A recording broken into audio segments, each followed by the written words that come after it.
Pregame.com.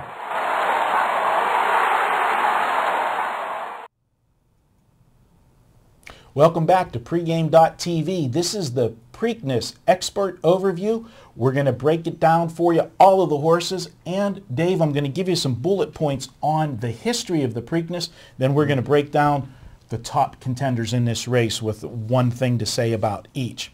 In the history of the Preakness, Dave, the last 25 years, the horse that had the lead at the quarter pole has only gone on to win the race twice in the last 25 years.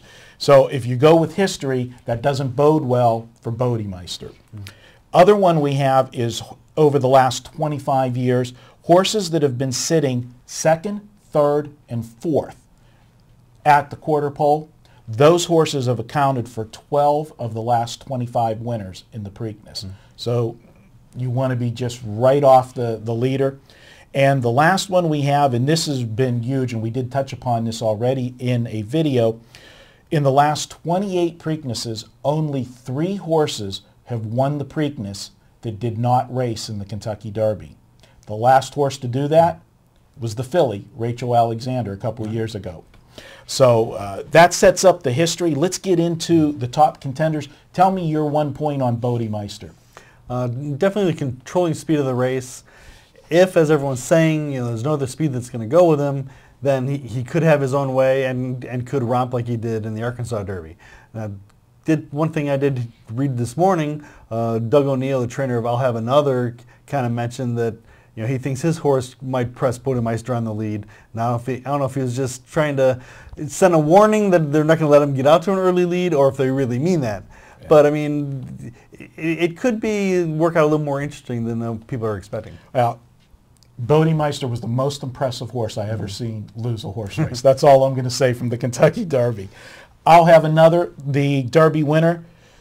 Perfect trip in the Derby, Dave. He couldn't have got it any better. Was able to call her a horse that went, basically suicide fractions, the 5th fastest quarter and half in Derby history. I don't see that kind of trip again for I'll Have Another. He's, less horses to deal with, but he's also going to have less stretch to run Bodemeister down, and he's not going to have the fast fractions. True, but I do think he is legit. I said before the Derby that his Santa Anita Derby proved that the Robert B. Lewis wasn't a fluke, and obviously the Derby proved that neither of those two were a fluke, and he's 3 for 3 this year. So, yeah, very legit, very live, and I mean, I wouldn't be surprised if we were looking at a Triple Crown threat in the Belmont. I like you used the word threat. Right. All right. Creative Cause. This is the horse that I think is going to fly under the radar. I think he's going to get lost in the shuffle. People are going to forget, about this horse because he finished 5th. He made a big move in the middle of the race, and I think he just mistimed his move. Right. And I think, again, if he makes that move and he's in a much better position in this one, he's going to be on the lead. And I think, obviously, he didn't, he leveled off in the Derby, didn't finish.